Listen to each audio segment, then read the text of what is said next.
दोस्तों, मध्यकालीन भारतीय इतिहास के अंतर्गत मराठों से संबंधित अपनी तीसरी प्रस्तुति के साथ मैं आपके समक्ष उपस्थित हूँ। प्रस्तुत वीडियो में हम लोग शिवाजी की प्रशासनिक व्यवस्था पर चर्चा करेंगे। दोस्तों, यह विषय सिविल सर्विसेज की प्रारंभिक एवं मुख्य परीक्षाओं के साथ साथ अन्य प्रतियोगिता परीक्षाओं के दृष्टिकोण से भी अत्यंत महत्वपूर्ण है और इससे संबंधित प्रश्न परीक्षाओं में पूछे जाते हैं। प्रस्तुत वीडियो में मैंने प्रशासनिक व्यवस्था से संबंधित तथ्यों को बिंदुवार रूप में आपके समक्ष प्रस्तुत किया है और इन्हें जोड़ते हुए आप मुख्य परीक्षाओं में पूछे जाने वाले प्रश्नों का उत्तर भी आसानी से दे पाएंगे। तो आइए इसे देखते हैं। दोस्तों, शिवाजी ने अपने विजित क्षेत्रों के प्रशासन के लिए एक कुशल प्रशासनिक व्यवस्था की स्थापना की थी। यद्यपि यह प्रशासनिक व्यवस्था मूलतः दक्कन की प्रशासनिक संरचना पर ही आधारित थी और इसके कुछ तत्व जो है वो मुगल प्रशासनिक व्यवस्था से भी ग्रहण किए गए थे, तथापि इसे कुशलतापूर्वक एवं दृढ़तापूर्वक लागू करना शिवाजी की विशिष्टता थी। तो शिवाजी की इस प्रशासनिक व्यवस्था के अंतर्गत हम लोग निम्न तथ्यों पर विचार करेंगे। पहला, केंद्रीय प्रशासन, दूसरा मंत्री परिषद, तीसरा प्रांतीय प्रशासन, चौथा सैन्य प्रशासन, पांचवा राजस्व प्रशासन और छठा न्याय प्रशासन। तो आइए इसे देखते हैं। सबसे पहले हम लोग केंद्रीय प्रशासन पर चर्चा करते हैं। तो दोस्तों, शिवाजी की प्रशासनिक व्यवस्था जो थी वह पूर्णतः केंद्रीकृत व्यवस्था थी, जिसमें राजा की स्थिति सर्वोच्च थी। राजत्व का स्वरूप उदारवादी निरंकुशता का था तथा यह निष्पक्षता एवं प्रजा कल्याण की भावना से प्रेरित था। तीसरा, कि इस व्यवस्था का सफल संचालन राजा की व्यक्तिगत योग्यता पर निर्भर था, क्योंकि राज्य अधिकारियों का मुख्य दायित्व मौलिक नीतियों के निर्धारण की अपेक्षा राजा द्वारा निर्धारित नीतियों को कुशलतापूर्वक क्रियान्वित करने तक ही सीमित था। अर्थात राजा के पास असीमित अधिकार था। नीतियों का निर्माण करना राजा का काम था और राज्य के जो अधिकारी थे, मंत्री थे, उनका दायित्व केवल उन नीतियों को क्रियान्वित करने तक ही सीमित था। ये शिवाजी की प्रशासनिक व्यवस्था की महत्वपूर्ण विशेषता है। आगे देखें। अब दूसरा महत्वपूर्ण तत्व है मंत्री परिषद। तो राजा के सहायतार्थ एक मंत्री परिषद थी, जिसे अष्टप्रधान कहा जाता था। इस तथ्य से आप लोग भली भांति परिचित हैं। इस अष्टप्रधान के अंतर्गत पहला जो मंत्री था वह पेशवा था। राजा के बाद सर्वाधिक महत्वपूर्ण पद था पेशवा का, जो सामान्य प्रशासन एवं सार्वजनिक कल्याण का सर्वोच्च अधिकारी था। दूसरा जो मंत्री था वह अमात्य कहलाता था। यह वस्तुतः वित्त मंत्री था, जो राजकीय आय व्यय का निरीक्षक होता था। तीसरा जो मंत्री था वाक्यानवीस या मंत्री कहलाता था। यह राजकीय गुप्तचर एवं डाक विभाग का प्रमुख होने के साथ साथ प्रतिदिन के समस्त कार्यों का विवरण रखने वाला मंत्री था, वाक्यानवीस या मंत्री। चौथा जो था अष्टप्रधान का सदस्य, वह सुमंत था। सुमंत वस्तुतः विदेश मंत्री होता था। पांचवा सचिव था, जो राजा के समस्त पत्र व्यवहारों का विवरण रखने वाला मंत्री था। छठा मंत्री जो था वह सरे नौबत था। प्रमुख सेनापति को सरे नौबत कहा जाता था। सातवां मंत्री पंडित राव था। यह धार्मिक कार्यों से संबंधित मंत्री था। और जो आठवां मंत्री था वह न्यायाधीश था, जो न्यायिक कार्यों का मंत्री था। तो शिवाजी के अष्टप्रधान व्यवस्था के अंतर्गत ये 8 महत्वपूर्ण मंत्री पद थे। महत्वपूर्ण तथ्य यह है कि पंडित राव और न्यायाधीश को छोड़कर अन्य सभी मंत्रियों को अपने विभागीय दायित्वों के साथ साथ सैनिक कार्य भी करने होते थे। अर्थात इस अष्टप्रधान के सदस्यों में से 2 सदस्य जो थे पंडित राव और न्यायाधीश, इनको सैनिक कार्य करने की अनिवार्यता इनके लिए नहीं थी। बाकी अन्य 6 मंत्री जो थे वह अपने विभागीय कार्यों के साथ साथ सैनिक दायित्वों का निर्वहन भी करते थे। मंत्रियों के अधीन विभिन्न विभाग थे जिनकी संख्या लगभग 30 थी। अब महत्वपूर्ण बात यह है कि शिवाजी के अधीन ये पद न तो आनुवांशिक थे और न ही अस्थायी थे। शिवाजी के इच्छा के अनुरूप इनकी नियुक्ति, स्थानांतरण एवं इनकी पदमुक्ति होती थी। यह जो परिषद है वह सिर्फ राजा को सलाह दे सकती थी, जिसे मानना या नहीं मानना राजा की इच्छा पर निर्भर था। आगे बढ़ें। इसकी एक अन्य विशेषता यह थी कि अष्टप्रधान मंत्रियों को नगद वेतन प्रदान किया जाता था। अगला महत्वपूर्ण तथ्य कि अष्टप्रधान के प्रत्येक सदस्य के सहायतार्थ 8 अधिकारी होते थे जो विभिन्न कार्यों का संपादन करते थे। ये 8 अधिकारी कौन कौन से थे उन्हें देखिए। पहला दीवान, दूसरा मजमुआदार, तीसरा फड़नवीस, चौथा सबनिस, 5वां करखनिस, 6ठा पोटनिस, 7वां चिटनिस और 8वां जमादार। तो ये 8 अधिकारी थे जो अष्टप्रधान के प्रत्येक सदस्यों, प्रत्येक मंत्री के अधीन कार्य करते थे। इस संदर्भ में उल्लेखनीय तथ्य है कि अष्टप्रधान व्यवस्था जो थी न तो शिवाजी की देन थी और न ही इसे पहली बार संगठित किया गया था। इनमें से अधिकांश पद दक्कन की शासन व्यवस्था में पहले से ही मौजूद थे। अब हम लोग प्रांतीय प्रशासन पर एक नज़र डालते हैं। तो शिवाजी के प्रत्यक्ष नियंत्रण वाला सभी क्षेत्र प्रांतों में विभक्त था। प्रांतों का प्रमुख अधिकारी जो था वह सूबेदार एवं कारकून, ये 2 प्रमुख अधिकारी होते थे प्रांतों में। विभिन्न प्रांतों में सर सूबेदार संज्ञक एक अन्य अधिकारी होता था जो सूबेदार के कार्यों का निरीक्षण एवं उन पर नियंत्रण रखता था। सर सूबेदार सामान्यतः अष्टप्रधान के सदस्यों को ही सर सूबेदार का पद प्रदान कर दिया जाता था। अगला महत्वपूर्ण तथ्य कि प्रत्येक सूबेदार के अधीन 8 अधिकारी होते थे जो सूबेदार के विभिन्न कार्यों में सहयोगी होते थे। और ये वही 8 अधिकारी हैं जो अष्टप्रधान के जो सदस्य होते थे उनके अधीन कार्य करते थे। वे दीवान, मजमुआदार, फड़नवीस, सबनिस, करखनिस, पोटनिस, चिटनिस और जमादार थे। आगे बढ़ें। अब प्रांतों को तरफों में बांटा गया था और तरफ का मुख्य अधिकारी हवलदार, कारकून और परिपत्यकार होते थे। अर्थात जो प्रांतों को विभिन्न तरफों में बांटा गया था वह 3 अधिकारी वहां होते थे, हवलदार, कारकून और परिपत्यकार। मौजा या ग्राम प्रशासन की सबसे छोटी इकाई होती थी और इसका मुखिया जो होता था पटेल तथा कुलकर्णी होता था जो राजस्व संग्रह प्रणाली से जुड़ा हुआ था। प्रांतीय स्तर पर भी पद वंशानुगत नहीं थे और न ही अस्थायी थे। अधिकारियों का स्थानांतरण होता रहता था। यद्यपि पेशवाओं के काल में कामविसदार एवं मामलतदार के पद अस्थायी हो गए थे और इन्हें भी नगद वेतन प्रदान किया जाता था। अब हम लोग शिवाजी के सैन्य प्रशासन पर एक नज़र डालते हैं। तो शिवाजी ने एक नियमित सेना का गठन किया था जो पूर्व के मराठा सैन्य व्यवस्था की तुलना में एक विशिष्टता थी।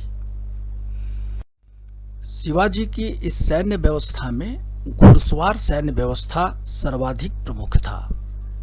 इसकी 2 शाखाएं थी। पहला बरगीर, जिनको राज्य की ओर से वेतन तथा सैन्य साजो सामान प्रदान किए जाते थे, और दूसरा था सिलहदार, जिनको स्वयं के खर्च पर सैन्य साजो सामान की व्यवस्था करनी होती थी। युद्ध विशेष में राज्य की तरफ से इन्हें एक निश्चित धनराशि प्रदान कर दी जाती थी। तो बरगीर जो घुड़सवार होते थे वह अस्थायी घुड़सवार सेना थी और इनको राज्य की तरफ से वेतन और सैन्य साजो सामान प्रदान किए जाते थे।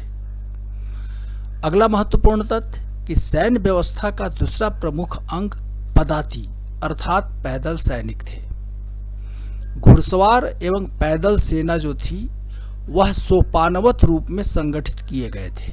जैसे 25 घुड़सवारों के ऊपर एक हवलदार होता था, 5 हवलदारों पर एक जुमलादार होता था, 10 जुमलादारों के ऊपर एक हजारी होता था और ऐसे 5 हजारियों के ऊपर एक पंच हजारी और सबसे ऊपर सरे नौबत अर्थात प्रमुख सेनापति होता था। यह घुड़सवार सेना का सोपानवत क्रम है। इसे आप ध्यान से देख लें। हवलदार, जुमलादार, हजारी, पंच हजारी और सबसे ऊपर सरे नौबत। आगे बढ़ें।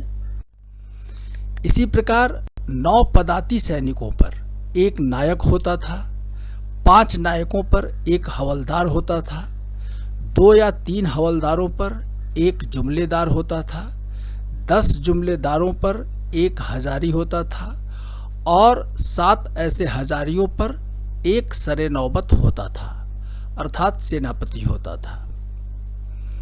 अगला महत्वपूर्ण तथ्य कि उपरोक्त के अतिरिक्त हाथियों का एक दल और तोपखाना भी सैन्य व्यवस्था के अंग थे, लेकिन स्वतंत्र रूप से तोपखाना विभाग पेशवाओं ने गठित किया था। अगला महत्वपूर्ण तथ्य कि सैन्य व्यवस्था में किलों की भूमिका काफी महत्वपूर्ण थी। शिवाजी के काल में ऐसे 250 किलों का निर्माण करवाया गया था, जिनमें से प्रत्येक में एक हवलदार, एक सबनीस और एक सरे नौबत को नियुक्त किया गया था। किले के जो ये तीनों अधिकारी थे, हवलदार, सबनीस और सरे नौबत, ये तीनों अधिकारी समान पद एवं स्तर के होते थे, जिसमें प्रत्येक अधिकारी एक दूसरे पर नियंत्रण रखते थे। बड़े किलों में 5 से 10 सरे नौबत होते थे। आगे बढ़ते हैं। शिवाजी ने एक मजबूत नौसेना का भी गठन किया था। इसमें अधिकांशतः मालाबार तट की समुद्री कबीलाई कोलिये जाति के सदस्य शामिल थे। इसका उपयोग देसी एवं विदेशी जाति के शासकों को तंग करने के लिए शिवाजी ने किया, परंतु जंजीरा के सिद्धियों के सामने शिवाजी की नौसेना जो थी वह अक्षम साबित हुई थी। यह एक महत्वपूर्ण तथ्य है, अर्थात शिवाजी की नौसेना उतनी विशिष्ट नहीं थी। अगला महत्वपूर्ण तथ्य कि शिवाजी के सैन्य व्यवस्था की विशेषता यह थी कि उन्होंने सैनिकों को नियमित नगद वेतन प्रदान किया तथा सैन्य अधिकारियों के स्थानांतरण द्वारा उन पर प्रभावशाली नियंत्रण तथा उनमें कठोर नैतिक अनुशासन बनाए रखा। यह एक महत्वपूर्ण तथ्य है, क्योंकि युद्ध के क्षेत्र में महिलाओं एवं बच्चों, चाहे वह किसी भी धर्म से संबंधित हों, उन पर कोई अत्याचार सैनिक नहीं करते थे, या फिर जो धार्मिक स्थल होते थे उन पर भी कोई आक्रमण नहीं किया जाता था। यह एक महत्वपूर्ण तथ्य है। इसके अतिरिक्त युद्ध क्षेत्र में औरतों को ले जाने की मनाही थी। जैसा कि आपको पता है कि मुगल सैन्य अभियान में मुगल शासक जो होते थे उनका हरम भी उनके साथ साथ चलता था। तो शिवाजी के सैन्य व्यवस्था में इसकी अनुमति नहीं थी। अगला महत्वपूर्ण तथ्य कि सामंती सेना पर शिवाजी कभी निर्भर नहीं रहे, यद्यपि उनका सहयोग वे प्राप्त करते थे। पेशवाओं के काल में मराठा सैन्य व्यवस्था में सामंती तत्वों का प्रवेश हो गया था। शिवाजी की सेना में अंगरक्षक भी होते थे। आगे बढ़े। अब हम लोग शिवाजी के राजस्व प्रशासन पर चर्चा करेंगे। तो शिवाजी की भूराजस्व व्यवस्था मुख्यतः अहमदनगर के निजामशाही वंश के मंत्री मलिक अंबर की व्यवस्था पर आधारित थी, जिसके अंतर्गत वास्तविक रूप से कृषित जमीन अर्थात जिस जमीन पर खेती हो रही है उसके उत्पादन पर तथा इसके नगद मूल्य के आधार पर कर का निर्धारण किया जाता था। लेकिन शिवाजी की भूराजस्व व्यवस्था मलिक अंबर की व्यवस्था से भिन्न थी। जैसे कि आइए इसे देखें कि कर निर्धारण हेतु शिवाजी ने विस्तृत भूमि सर्वेक्षण और भूमि की पैमाइश करवाया था, जो इनकी एक विशिष्टता है। भूमि मापन के हेतु रस्सी के स्थान पर शिवाजी ने काठी का प्रयोग किया। इसके अंतर्गत 20 काठी 1 बिघा के बराबर होता था तथा 120 बिघा 1 चंवर के बराबर होता था। अगला महत्वपूर्ण तथ्य कि लगान हेतु भूमि को 2 वर्गों में बांटा गया था। पहला बगायत अर्थात बगीचा वाली भूमि और दूसरा जिरायत अर्थात कृषि भूमि जिस पर खेती की जाती थी। तो लगान के लिए भूमि का ये 2 वर्गीकरण था। जियारत भूमि अर्थात जिस भूमि पर कृषि की जाती थी वह 12 कोटियों में विभक्त थी अर्थात 12 प्रकार की थी। बंजर भूमि पर कृषि कार्यों को प्रोत्साहित करने हेतु प्रगतिशील कर निर्धारण व्यवस्था अपनाई गई थी, जिसके अंतर्गत ऐसी भूमि पर कर में क्रमशः वृद्धि की जाती थी। इसी प्रकार कर की दरों का निर्धारण भूमि की उर्वरता के आधार पर भी होता था। कुछ क्षेत्रों में करों का निर्धारण अनुमान के आधार पर भी किया जाता था। इस संदर्भ में एक मान्यता यह है कि शिवाजी ने राज्य एवं कृषकों के मध्य के बिचौलियों जैसे जमींदारों, देशमुखों, देशपांडे, पाटिलों आदि को हटा करके सीधे कृषकों से राजस्व का निर्धारण किया था। परंतु शिवाजी ने बिचौलियों को समाप्त न करके बिचौलियों की असीमित शक्ति को नियंत्रित किया था। ये बिचौलिए निर्धारित मात्रा से अधिक लगान नहीं वसूल सकते थे, अतः इससे कृषकों को लाभ हुआ। आगे बढ़ें। शिवाजी ने भूराजस्व की ठेकेदारी प्रथा को समाप्त कर अन्य अवैध वसूलियों को समाप्त किया। आपदाओं के समय करों में छूट देकर के कृषकों को कृषि कार्य हेतु उकाबी ऋण प्रदान कर इसे कल्याणकारी बनाने का प्रयास शिवाजी ने किया था। तो कृषकों को कृषि कार्य हेतु जो ऋण प्रदान किया जाता था उसे उकाबी कहा गया है। अगला महत्वपूर्ण तथ्य कि कर की दर प्रारंभ में संभवतः 33% थी, जिसे बाद में अन्य करों को हटाने के बाद बढ़ा करके 40% कर दिया गया था। भूराजस्व प्रशासन हेतु ग्रामीण स्तर पर पटेल कर निर्धारक एवं संग्रहणकर्ता होता था और जो कुलकर्णी था वह लेखा रखने वाला प्रमुख अधिकारी था। अगला महत्वपूर्ण तथ्य कि भूराजस्व के संग्रहण हेतु संपूर्ण प्रांत को 16 तरफों में विभक्त किया गया था। भूराजस्व की वसूली नगद एवं अनाज दोनों रूपों में होती थी। आगे बढ़ते हैं। अब चौथ एवं सरदेशमुखी ये 2 महत्वपूर्ण कर हैं, इसे आप देखें। वैसे इस विषय पर मैं एक अलग से अध्ययन सामग्री आपके समक्ष प्रस्तुत करूंगा।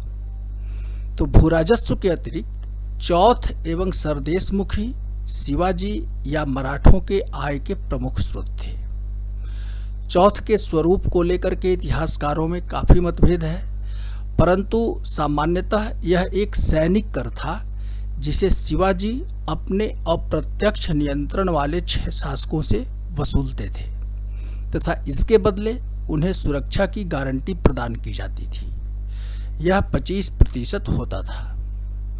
इसी प्रकार राज्य प्रमुख की हैसियत से देशमुखों से वे 10% सरदेशमुखी के रूप में प्राप्त करते थे। तो चौथ एवं सरदेशमुखी भूराजस्व के अतिरिक्त मराठों के आय के अन्य प्रमुख स्रोत थे। इस प्रकार शिवाजी का राजस्व प्रशासन जन कल्याणकारी कहा जा सकता है। आगे बढ़ें। अब न्याय प्रशासन तो शिवाजी वस्तुतः एक व्यवस्थित न्याय प्रणाली स्थापित करने में विफल रहे थे। ग्राम स्तर पर नागरिक मामलों की सुनवाई पटेल की अदालत या पंचायतों में होती थी। हाजिर मजलिस सिविल एवं फौजदारी मामलों की सर्वोच्च अदालत थी। इसे हाजिर मजलिस कहा जाता था, जहां सभानायक एवं महाप्रश्निक संज्ञक अधिकारी जो होते थे वो न्यायिक कार्य करते थे। उपरोक्त के अतिरिक्त शिवाजी की प्रशासन की एक विशेषता यह भी थी कि शिवाजी ने प्रशासन में अधिकाधिक रूप में अपनी प्रजाति के लोगों को ही शामिल करने का प्रयास किया। इसमें मराठा ब्राह्मणों एवं कायस्थों की संख्या अधिक थी। यद्यपि शिवाजी ने जो नौसेना बनाई थी उसमें मुसलमान भी काफ़ी संख्या में नियुक्त किए गए थे। तो दोस्तों, इस वीडियो में बस इतना ही। मुझे उम्मीद है कि शिवाजी या मराठों की प्रशासनिक व्यवस्था से संबंधित जो प्रश्न परीक्षाओं में पूछे जाते हैं उसका उत्तर आप इस अध्ययन सामग्री का उपयोग करते हुए आसानी से दे पाएंगे। दोस्तों, मेरी जो अगली प्रस्तुति होगी शिवाजी का एक समग्र मूल्यांकन इससे संबंधित होगी।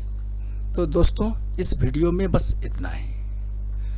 दोस्तों, यदि मेरी यह प्रस्तुति आपको उपयोगी लगी है तो कृपया मेरे इस वीडियो को लाइक करें, और यदि अभी तक आपने मेरे इस चैनल को सब्सक्राइब नहीं किया है तो इसे सब्सक्राइब अवश्य करें।